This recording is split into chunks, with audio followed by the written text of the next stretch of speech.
πώς βγαίνει επεισόδιο αυτή τη βδομάδα, ένας θεός ξέρει, αλήθεια. Δεν ξέρω. Εγώ δεν ξέρω. Αλήθεια. Παιδιά, κόντρα σε θεούς και δαίμονες. Αρχικά να πω ένα συγγνώμη για αυτό που θα ακολουθήσει. Εντάξει, δεν φταίμε προφανώς, παιδί μου, και είμαστε και δύο άρρωστοι. Όπως μπορείτε να καταλάβετε λίγο από τη φωνή μου, όπως θα δείτε και στη συνέχεια του βίντεο. Θα σας καλέσω να κάνετε ένα like και ένα subscribe. Έχουμε φτάσει αυτή τη στιγμή αισίως στις 916 subs, που είναι απίστευτα μεγάλο ποσό για εμάς. Δεν το περιμέναμε, δεν το σκεφτόμασταν καν. Είχαμε βάλει έτσι ένα στόχο τους 500, αν θυμάσαι πάνω, μέχρι την εκείνη σεζόν και το έχουμε υπερκεράσει το συγκεκριμένο. Είχαμε πει off the record με τον Χριστόφορο ότι θα μπούμε να ξεκινήσουμε τη δουλειά τον Ιούνιο. Με σκοπό τον Ιούλιο για την ακρίβεια, 1η Ιουλίου θα ξεκινάγαμε, ας πούμε, κανονικά. Με σκοπό να μπορέσουμε να έχουμε έτσι κάποιο κόσμο που να αρχίσει να μας ψιλοπαρακολουθεί κτλ. Και φτάνουμε σχεδόν ούτε καν πριν τη σεζόν ακόμα, έχοντας ένα μήνα πριν τη σεζόν. Και είμαστε πάρα πολύ χαρούμενοι. Είμαστε κοντά στο 1000. Είναι η στιγμή που θα βγει το giveaway, το οποίο μάλλον δεν θα το κάνουμε live στο Instagram, θα το κάνουμε live στο YouTube. Μάλλον Έτσι. δεν έχουμε αποφασίσει ακόμα, γιατί στο Instagram δεν έχουμε πολύ κόσμο. Δηλαδή είναι 80 άτομα αισίως. Θα γίνει από το YouTube, ώστε τουλάχιστον όλοι οι sub να μπορούν να πάρουν ειδοποίηση σε περίπτωση που έχουν βάλει το καμπανάκι και γενικά είναι το πιο fair να βγει από εκεί το πρώτο live. Ναι, όχι, είναι το πιο fair, αυτό σωστά. Λοιπόν, τι έχουμε ετοιμάσει για σήμερα. Ουσιαστικά δεν υπάρχει κάποια επικαιρότητα. Δηλαδή έχουμε μείνει στην προηγούμενη εβδομάδα, που είναι η πρόταση του Παναθηναϊκού στο Γιωτσεβέν, ο οποίος είναι πάρα πολύ κοντά στο Παναθηναϊκό. Έχουμε κάνει το προηγούμενο βίντεο, κάπου εδώ θα υπάρχει το καμπανάκι που μιλάμε για το Γιωτσεβέν και κάνουμε μια όχι τόσο ενδελεχή ανάλυση, αλλά κάνουμε μια μικρή ανάλυση, λέμε τη γνώμη μας για τον μπασκετμπολίστα. Και καλώς εγώ των πραγμάτων, πρώτα να κλείσει ο παίκτης να υπογράψει, γιατί ξέρετε όλα αυτά είναι έθραυστα, αν και φαίνεται ότι είναι πάρα πολύ κοντά στο Παναθηναϊκό. Κοίτα, μια εβδομάδα μετά εγώ θα τολμήσω να πω ότι είναι τελειωμένη υπόθεση. Ναι, εντάξει, ξέρεις, αν δεν πέσει υπογραφή, πάντα αφήνουμε ένα μικρό κενό. Εντάξει, αν παρουσιαστεί κάτι από το NBA μπορεί και να μας την έκανε. Αν και δεν νομίζω, παιδιά, και εγώ είμαι σε αυτό που λέει ο Παναγιώτης, νομίζω ότι έχει κλείσει η υπόθεση. Κάτι τυπικό πρέπει να περιμένουν, το οποίο δεν το γνωρίζω προφανώς. Λοιπόν, έχουμε αυτό. Τι άλλο έχουμε? Έχουμε το unveil. Τη μάζοξη των αγνώστων στο Βελιγράδι. Ναι, μάζοξη αγνώστων. Το Βελιγράδι βρίσκεται αυτή τη στιγμή στην κατάσταση του Παναθηναϊκού πέρσι. Ακριβώς το ίδιο, δηλαδή 12 νέοι παίκτες θα πάνε να γνωριστούν και θα τους προπονήσει ο GOAT. Και τον Γκαρούμπα που υπογράφει ένα πολυετές συμβόλαιο με τη Ρεάλ Μαδρίτης. Αλλά... Το ξέραμε και είναι πράξη απλά έτσι. Το ξέραμε και έγινε πράξη, αλλά τι έχουμε κανονίσει, γιατί υπάρχει πολύ content από Ισπανία πλευρά. Τι έχουμε κανονίσει πάνω?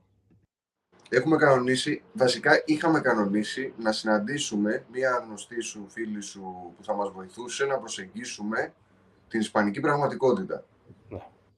Είναι η Ανδρέα Μπλεζ, είναι δημοσιογράφος στην Ισπανία, έχει βάση τη Βαλένθια, έχει και στο γερμανικό μπάσκετ, ασχολείται πάρα πολύ. Είναι κάποιους μήνες το χρόνο είναι στην Ισπανία, κάποιους μήνες το χρόνο είναι στη Γερμανία. Ασχολείται γενικά πάρα πολύ, γράφει στο solo μπάσκετ, όπως θα μας πει και αυτή στη συνέχεια, θα το δείτε, γιατί το βιντεάκι που γράφουμε αυτή τη στιγμή εγώ και ο Παναγιώτης έχει γυρίζεται το Σάββατο στις 24 και το βίντεο που έχω γυρίσει με την Ανδρέα είναι στις 23. Ο Πάνος δεν κατάφερε να είναι μαζί μας, λόγω είναι άρρωστος, όπως και εγώ είμαι άρρωστος. Απλά εγώ νιώθα καλύτερα εχθές, σήμερα είμαι λίγο ψηλό down. Ελπίζω να τελειώσει μέχρι το Σαββατοκύριακο, δηλαδή να έχει τελειώσει αυτό το πράγμα, για να είμαστε fit και να είμαστε σε επάλξεις. Γιατί? Τουλάχιστον βλέπετε ότι κάνουμε ό,τι μπορούμε για να έχετε κάποιο υλικό ακόμα και όταν δεν μας το επιτρέπουν οι συνθήκες. Ναι, αυτό είναι πολύ σημαντικό. Γιατί όχι τίποτα άλλο, πλησιάζει η έναρξη σεζόν, πλησιάζει η έναρξη προετοιμασίας, κοντεύει, σε λίγες μέρες οι μπασκετμπολίστες του Παναθηναϊκού, οι αθλητές θα βρεθούν μεταξύ τους μαζί με το προπονητικό team και θα ξεκινήσουν να πιστάνε την μπάλα με σκοπό το back-to-back. Σε πρωτάθλημα, Ευρώπη, μπας και βάλουμε κανένα κύπελλο. Το έχουμε στόχο φέτος ή δεν το έχουμε, λες πάνω? Τι κύπελλο? Έχουμε 2. Ναι. Κοίτα, εγώ τους πρώτους τίτλους του Σεπτέμβρη, τον πρώτο τίτλο και τον άλλο τον ενδιάμεσο εκεί μετά τα Χριστούγεννα, μπορώ να τον ξαναχαρίσω, σε εισαγωγικά το χαρίσω. Να μην τον πάρω, να μην τον κερδίσω, αν είναι να πάρω τους άλλους 2. Ναι, εγώ, επειδή είμαι μιας βαθιάς νοοτροπίας Παναθηναϊκής, δεν θα ήθελα να χαρίσω κανένα τίτλο. Εντάξει, καλά. Σε αυτό το κομμάτι, αλλά κατανοώ πλήρως αυτό που λες και στο κάτω-κάτω και πέρσι βγήκε και γιατί να μην βγει και φέτος. Αν η ομάδα... Αν είχες να επιλέξεις 2, ποιους θα επέλεγες? Θα σου πω κάτι. Θα επέλεγα σίγουρα την Ευρωλίγκα και το πρωτάθλημα. Πρώτα βάζω την Ευρωλίγκα και μετά το πρωτάθλημα. Είναι με αυτή τη σειρά πηγαίνει. Αλλά είναι θέμα φορμαρίσματος. Η ομάδα δεν μπορεί να είναι όλη τη σεζόν φορμαρισμένη. Σωστό.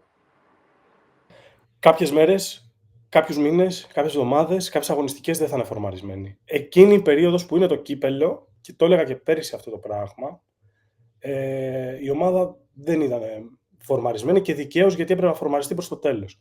Τέλος πάντων, αυτό ανήκει στην περασμένη σεζόν, ας μην το συζητάμε, θα το συζητήσουμε όταν έρθει η ώρα του κυπέλλου. Κοίτα, το φετινό Super Cup, εγώ να σου πω την αλήθεια, το περιμένω με την ίδια προσμονή με το περσινό, γιατί το περσινό ήθελα να δω την καινούργια ομάδα, τώρα όλα αυτά κτλ. Άσχετα με το τι είδαμε στο τέλος. Φέτος, θέλω πάρα πολύ να δω ποια θα είναι η προσέγγιση του Παναθηναϊκού, έχοντας δεμένη ομάδα, δηλαδή η βάση είναι εντελώς διαφορετική. Οπότε έχει πολύ μεγάλο ενδιαφέρον να δούμε πώς θα προσεγγίσει το παιχνίδι ο Αταμάν. Να δούμε τις προσθήκες. Είναι το πρώτο επίσημο μάτς που θα δούμε τις προσθήκες, θα δούμε τον Λορέντζο. Εσείς θα δούμε και τον Γιουρτσεβέν. Εγώ θέλω πάρα πολύ να δω τον Χουάντσο. Θα δείτε κιόλας που λέμε μετά με την Ανδρέα, λέμε για τον Χουάντσο κάποια πράγματα. Υπάρχει ένα viral βιντεάκι. Ξέρω τι έχετε πει, όχι τίποτα άλλο. Αλήθεια. Θα σου κάνω ένα έτσι για να ξέρει ο κόσμος τι έχουμε πει. Για να πάμε κατευθείαν στην Ανδρέα, γιατί θα το πλατιάσουμε. Εμείς είμαστε λίγο της κουβέντας. Λοιπόν, έχουμε πει, μιλάμε για το ρόστερ της Barcelona που είναι φορτωμένο στο σέντερ.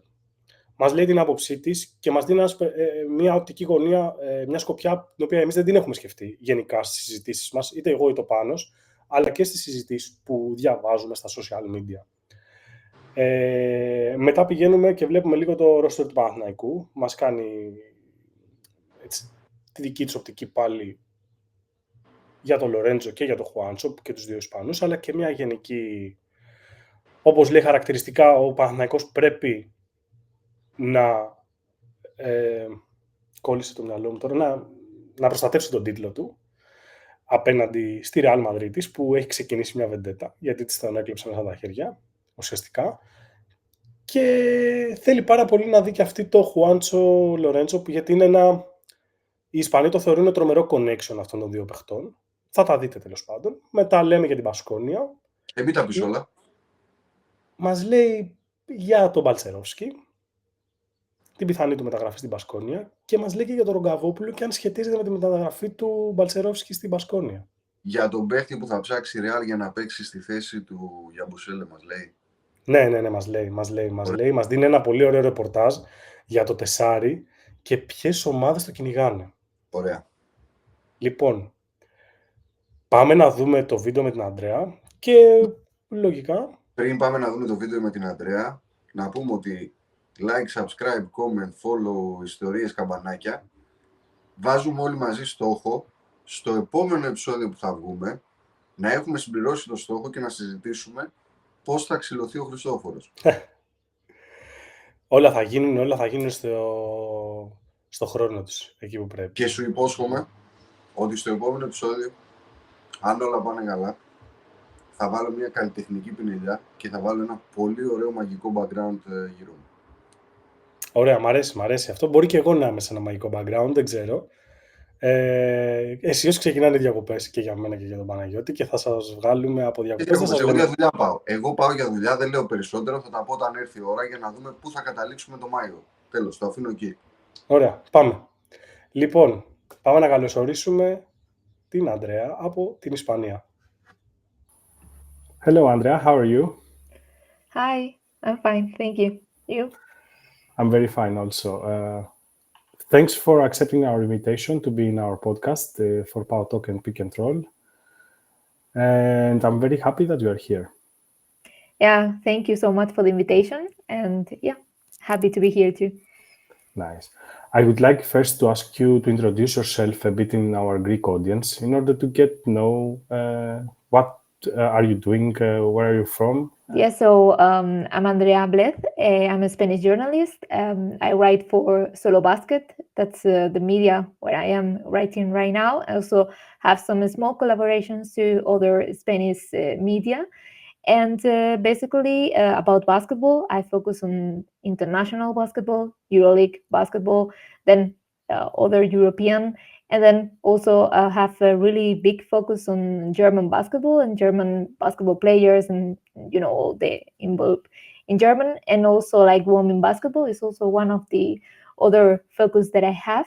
So basically, you can find me on Twitter, on other social media, and that's basically what I'm doing. I'm also, usually I'm in Valencia, but also like sometimes in Hamburg in Germany. So I'm between those countries, between Spain and Germany.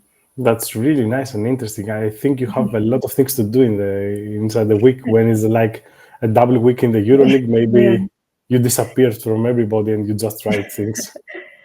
Yeah, I mean, I also have a lot of good workmates in Solo Basket. We have a really good team, and also, I have some other mates that are working also in the Spanish clubs and the Spanish teams. I mean, we have a lot to cover, and thankfully, I have also good team with me, and so I can also focus in small areas. So, Andrea, let's get to the point. Let's start searching news about the Spanish teams. We notice strong off-season for Spanish teams, especially for Barcelona. What is your opinion about Barcelona's roster for this year? I think it's very, very, very full at the moment.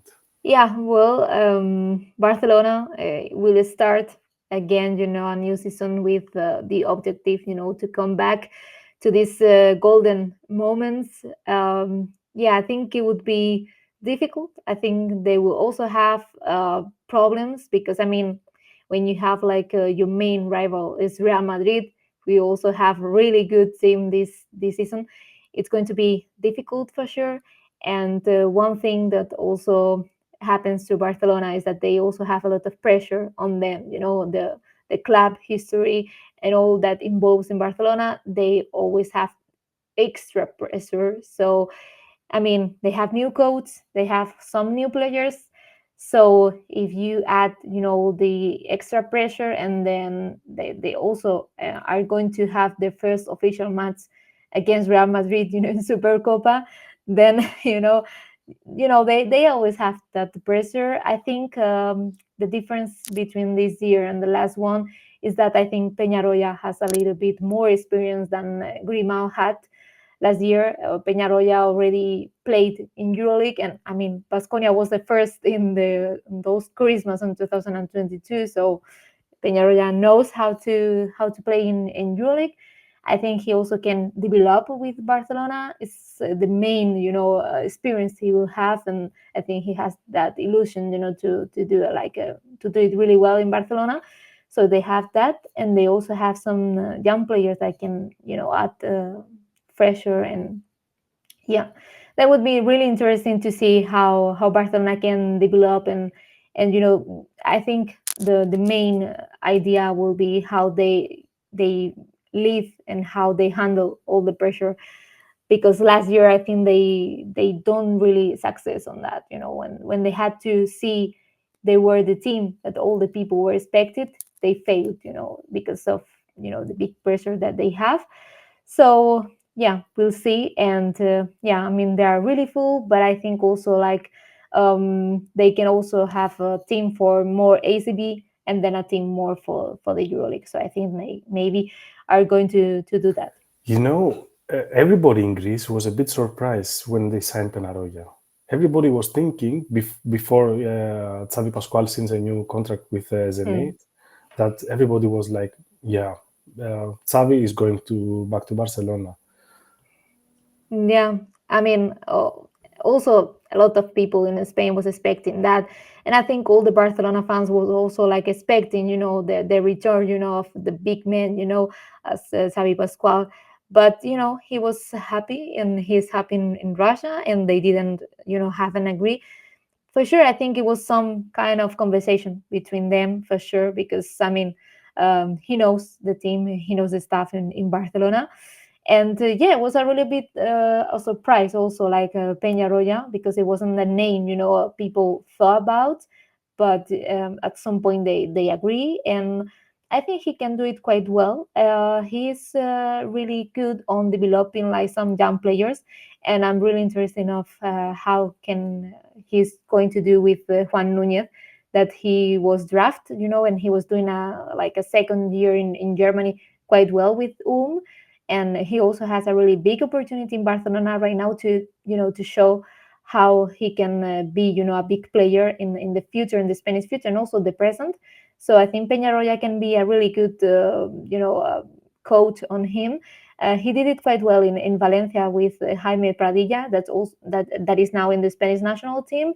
And his best and his first best season was with Peñarroya in Valencia. And then he started to be like in the Spanish national team, so he can maybe do the same with some young players in Barcelona. And then we will see also how the biggest stars in Barcelona are doing this season. Thomas Satoransky, Jan Vesely would be really important, how they can help the team. And also, we will say like this season, people is going to expect a little bit more on Willy Hernangomez, I would say. You're giving me right now a very good pass. The front line of Barcelona is quite crowded right now. I mean, like 3 players, they can play like 10, 15, 20 minutes each. We believe in Greece that this maybe will be a conflict for Barcelona. What's your opinion about that? Well, that would be for sure like a really interesting, point. But I think Nagy, I would say like he's not going to have a good minutes, or maybe he's going to go to another place. And I mean, we'll say. I don't know. Barcelona also, I think they will see, how the season starts, and also it depends, if they are building a team for ACB and they also build a team for EuroLeague. Maybe they want to organize the minutes on that. So let's see how they how they do this. I mean, right now I don't expect like anyone to leave. I think all the big names that they were on side, was like Kalinic, Da Silva, and Jokubaitis. This was the three players that they were like on the exit. I think I don't expect any other movements from Barcelona. I think they are like quite close team, and we will see how Peñarroya is like building the team, who will get more minutes in EuroLeague, who will get it more in ACB. Maybe they are trying to have a better season in ACB League than they have last year, because I think they suffered in some games like with some good players. I mean, also you have to see that a lot of ACB teams are also building a really interesting roster. I mean, Valencia, Unicaja, they are not playing EuroLeague. They have like maybe more time to prepare the games, and it would be really difficult, for Barcelona also those plays in those games in ACB League. Before we go to Real Madrid's roster and questions about Real Madrid, I would like to ask you for a comment about the roster of Panathinaikos. We are almost complete the roster. We are expecting the last signing of Jurtseven. Right now, he's very close to our team, but you never know until the sign is done. Well, yeah, I would say like Panathinaikos have a really important season, because now they are defending, the EuroLeague title. And but Ataman knows how to do it. He quite like he get like 2 EuroLeagues in a row with Anadolu Efes, and maybe he wants to try it again. I mean, who knows? I think he's the one who can do it for sure. And I mean, they kind of have quite the same idea of roster that they had last year. I think they still have those big names that they give you the importance. In the EuroLeague, you have like Lucas, you have like Grigonis, that I would say like he's this kind of players that appear, in the important games of the important moments, and they also have like good stars, in the to shot, and they also have like really good centers. So I would say like Panathinaikos is going to compete again quite well in the EuroLeague, and I think for sure they are one of the ones that are going to be, I think, in Final Four, or they have to, and will be one of the big ones. But I would say like last year people was expecting more like, let's see, what Ataman can do with this team. We're like more, let's see. But this year I think they are going to be more serious, and people is going to take them more seriously, I would say, and but I mean, also you will have like Real Madrid again wanted, the vendetta, the vengeance, of that final, and I think it's going to be quite interesting, and let's see, if some guys that they were not having a good year last season, maybe they can do it this one, and if they can still have the same type of games and develop in the EuroLeague. But we have also two Spanish players in our roster. We have Juancho Hernangomez and we have Lorenzo Brown. Good addition. I think Lorenzo Brown he also will arrive with wanted to have a better season. Last season with Maccabi, he had those, you have the context, and it was really complicated for them. They were not at home, they were not playing. They also were playing in Serbia. So I think he will have completely the opposite. He will have at home all the big, the low crowd, of Greece, and he's going to have a lot of fans, with him.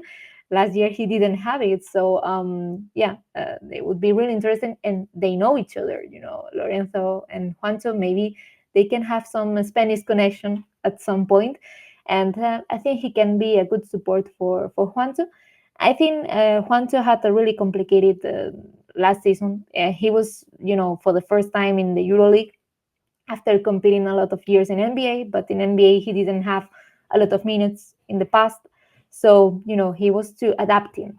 And also I think Juancho is really good on role player. He's really good on playing for the team. And when he feels, when he's confident, and he's also not, he was also not having a really good season on injury. So let's see, if he's more healthy, if he has more confidence, he's already adapted, he already knows how is the EuroLeague, and playing in Panathinaikos for Ataman and in Greece. So let's see. I mean, this is on, he can also, he also has to do like a step forward and to do a little bit more and be more important in the team, in the game. I would say like maybe having Lorenzo there, and he really fits a lot well in the Eurobasket 2022. Let's remember that, and maybe they can have the same connection in Panathinaikos. We hope also. And I can tell you that I have give my hint for the new MVP for the next year. I think Juancho will be the new MVP for the EuroLeague. Yeah, I know this could be a viral video right now, but I don't care. I really love Juancho, and I hope this guy will stay forever in Panathinaikos, because it's not only as an athlete and what he brings inside the court, is what he represents as a person, because he goes everywhere. Panathinaikos is a multicultural and multi-sport club. We have volleyball, we have women's basketball, we have everything. And Juancho is going everywhere when he comes to see Panathinaikos and everything. So the character, it fits with the ideology of Panathinaikos and what we are, what we represent as a club. Yeah, he was also really paying attention a lot to Movistar Estudiantes. He wrote there, and he's always like saying things in social media. So you can see, his character. He's always like involving in the community. And I mean, he was also like really new, really famous because of the Netflix, movie. So that also helped. But I mean, he's really good on building community. And I think. Let's see. I think he will do it quite better this season. So we asked about Barcelona, we asked about the roster of Panathinaikos, maybe one question about Real Madrid, because it's the hot of the week news, let's say. One of the key players left recently. Yabusele left for NBA. We heard some rumors about Bertrands. I don't know if there are rumors or you can confirm or it's a speculation, more or less. But also, will Bertrands, if will come to roster of Real Madrid, will fit and will help as Yabusele was helping Real Madrid? Because very different players about what they are doing in the court. Well, it was really, I would say, like something unexpected, for Real Madrid, Yabusele leaving. But maybe they will also have it, at some point, because he did it like well in Olympics, and NBA is always taking a look on Olympics. I mean, for sure, it's like a big lift. Yabusele was really important, in the team of Real Madrid, and also, with the fans. The thing on Bertrands, I think, as we say, like there are like really big rumors, but I would also say like Real Madrid is really interested on him. He already did an offer, but the thing is, like, the NBA is also like there with Bertrands. People also tell like Partizan, maybe it's also interesting on him. That was also like a new that we also have we also tell in Solo Basket.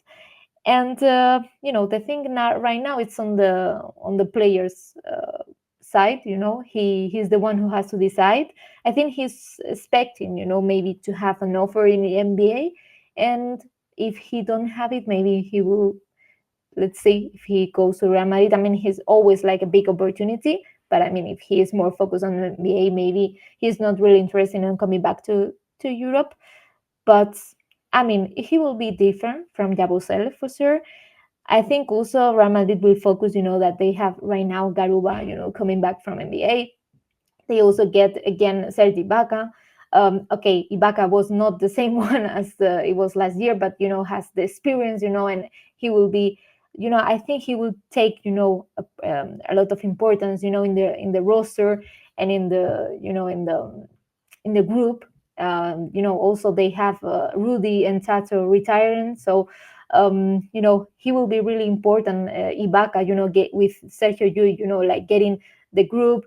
They have the experience, of course, and they already know. And also Tavares, I think, will also get like the group, and having Hesonja, Musa, and Tavares in the team, and they remain. I think Real Madrid roster is really big and really like important because of the names. They lost like Rudy, but they bring Ibaka back. And let's see if Bertans is going to come or not, if he prefers to stay in the NBA and the USA. But I think he will be more on player side, I would say, on this moment. I think it's more or less like the situation like Jurtseven for Panathinaikos. He's expecting something from NBA, but I don't think they will invest on him, let's say, in NBA. The same like Bertrands. I think at the end will join in a European team. I don't want to say Real Madrid. Maybe Partizan, as you said. Who knows? Maybe the money will play a role, or the role that he will get in the team. I left the last question about Baskonia because there is also a Greek rumor. We have a connection and we have a Greek player there. Mm-hmm. Now, new coach, new head coach, very successful in Spain, Páμπλο Λάσο, one of his favorite teams, if I'm not mistaken, Baskonia. We hear that they want to sign Baltzerόφσκι. If Jurtseven comes to Panathinaikos, they want to sign Baltzerόφσκι. And they have also a Greek player there that the Greek fans expecting at some point, because, the passport is always valuable in the home countries. Do you see a trade there? Is there interesting for Baltzerόφσκι? And if not, does Ρογκαβόπουλος fit in Coach Lasso's plans? I would say like Baskonia had a really difficult, market. They also have it, they already, again, they lose one of the main players of the season, Cody Miller-McIntyre.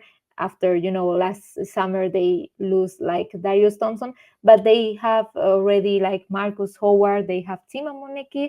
So they have like a really interesting roster anyway. And I think they need someone, in the main,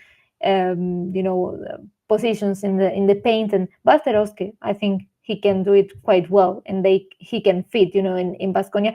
If he is not in the plans of Ataman, and he's not really maybe getting a lot of minutes in Panathinaikos, for him it would be really nice to come back to Spain. I think in the Spanish league he did it quite well. He can fit there. And Lasso, I think it's a coach that players really have the confidence on. I mean, you can see what he did with Silvia and Francisco. He was like developing quite a lot with Páblo Lászo. He was already, a good player, but he developed, with Lászo. And you can see it. And I would also expect the same with Rogkavopoulos. I think I say it well. You just say Roga, because we say also Roga in Greece. Okay, Roga. Okay, let's say. I think he's young, and he still has, a room for improvement. And if he can improve, it would be with Lászo for sure. I mean, as I tell you, and all the players that have been coached by Lászo, they also say the same, He gives a lot of confidence, and if you work hard, he will do all the confidence on you. So I would say like this can be the season for him. I would say, and I would be. People also is expecting, it's putting a lot of confidence on him.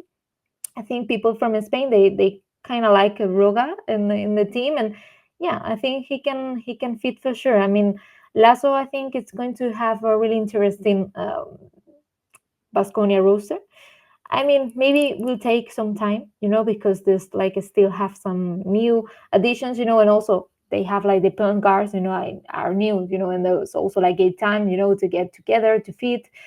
But yeah, I mean, I don't see him leaving right now for Greece. I would say that he will stay. I mean, Baskonia needs players. They don't really have a big roster. I would say that they have to see if they are lucky with injuries, because it's also a good point to see, because they are not going to be one of the big groups in the EuroLeague. They are going to be a short roster, I would say, for EuroLeague and ACB, because the Spanish league is also really demanding, and really you always have to give your best every week, and maybe have also double week in EuroLeague.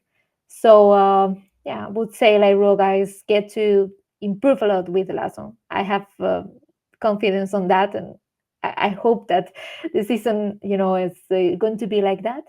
But yeah, and let's see if they can add Balczerowski. I mean, it would be the Spanish team who can fit most, because Unicaja also wanted him a lot, but they have already moved, to another player, because they were not expecting that Pau were leaving Balczerowski. He were okay, he's just gone, but then they didn't wait for him, we will say, and also they remained Osetowski. So yeah, we'll say he has more space in Baskonia, and also he will still play EuroLeague, so he can be motivated about that.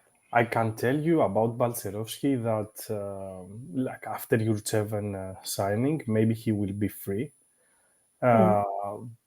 But it also depends about the situation of Antetokounmpo, because he had an injury. We heard that he's okay, but if we keep Balczerowski, it will be because of the injury of Antetokounmpo. Maybe he will be free later on, but it's also asset for Panathinaikos. What I hear, they don't gonna let him free just for nothing. Especially for Baskonia, because Baskonia is very tough in negotiations, let's say. Yeah, that's for sure. And also they are going to play together, in EuroLeague, so they have to, be sure that they have, players to compete, with the Knicks players. So yeah, let's see. Would be really interesting, how the market develops in last weeks. But the Baskonia is going to be one of the active ones, because they still have one or two positions to cover. And if not, they are going to suffer quite a lot, I would say, because EuroLeague is demanding every season more. And the ACB is Baskonia didn't do it quite well last year, and they have to develop on that. They were not in the Spanish Cup, they were not in playoffs, and that's something that was not really good thing for the fans. And also he's one of the historical clubs in the ACB League. So we are going to have really interesting Spanish league this season, with a lot of new projects and coaches in teams. So, Andrea, I won't keep you anymore. I know we are quite busy. You tell us in your introduction you are quite busy. I want to thank you very much that you were here with us. We give your insights about ACB and about Spanish teams. And I would like to ask you to invite you once again when the season starts and maybe before some Spanish games between Panathinaikos, let's say. Yeah, for sure. I mean, always thank you so much, and always thank you for being here. I also was in Berlin in the Final Four in the EuroLeague, so I was see all the Panathinaikos fans and the team celebrating the EuroLeague, and it was really interesting to see. And yeah, I mean, so thank you. I mean, all the fans, because I mean, there's always really nice to see them, doing these loud crowds everywhere in the basketball events. And yeah, all the luck, for the team and our Spanish guys there. And yeah, let's see us each other moment. Yeah, and let's hope we meet everybody in Spain in the Final Four if Barcelona will be the host this year. Yeah, let's see. Πώς σου φάνηκε η Ανδρέα? Μια χαρά, κατατοπιστική, διαβασμένη. Είδαμε 2-3 πραγματάκια όσον αφορά Μπέρντανες, ιστορίες, Ρογκαβόπουλο, όλα αυτά τα ωραία. Και νομίζουμε ότι γίναμε λίγο σοφότεροι. Περιμένουμε να δούμε την εξέλιξη. Βέβαια τα πράγματα είναι ρευστά. Είναι η περίοδος τέτοια τώρα που νομίζω ότι θα δούμε τις προετοιμασίες να ξεκινάνε και μετά θα έχουμε εικόνα σιγά-σιγά. Ναι. Εντάξει, είναι ωραίο που καταφέρνουμε και βρίσκουμε δημοσιογράφους που είναι, ξέρεις, από την Ισπανία, από τη Γερμανία, από οποιαδήποτε χώρα, ξέρω εγώ, και μας φέρνουν μια πληροφορία direct, την οποία κάνουμε εμείς τις ερωτήσεις μας, ρε παιδί μου, και μπορούμε να κατανοήσουμε καλύτερα το πώς λειτουργεί η αγορά. Είναι μέχρι μια μέρα το pick and roll να γίνει international και να το γυρίζουμε στα αγγλικά κατευθείαν. Εντάξει, δεν ξέρω αν θα το γύρναγα τελείως στα αγγλικά, αλλά εάν θα συμφωνούσες, θα μπορούσαμε να βγάζουμε αυτά τα βιντεάκια των αγγλικών ως pick and roll English. Pick and roll international. Internationale. Dana International θα γίνει. Βέγγα, λοιπόν, πάμε. Λοιπόν, δεν έχουμε να πούμε κάτι άλλο. Like, subscribe. Ευχαριστούμε για την αγάπη σας. Σχόλια από κάτω, όπως σας φάνηκε, Ανδρέα. Ποια άλλη χώρα θέλετε να δείτε και να μάθετε πληροφορίες. Γενικά, γράψτε ερωτήσεις, γράψτε ιδέες και τα λέμε την επόμενη Δευτέρα. Και από background έκπληξη. Α, ναι. Ναι. Θα δούμε. Λοιπόν, παιδιά, σας ευχαριστούμε πολύ. Ciao.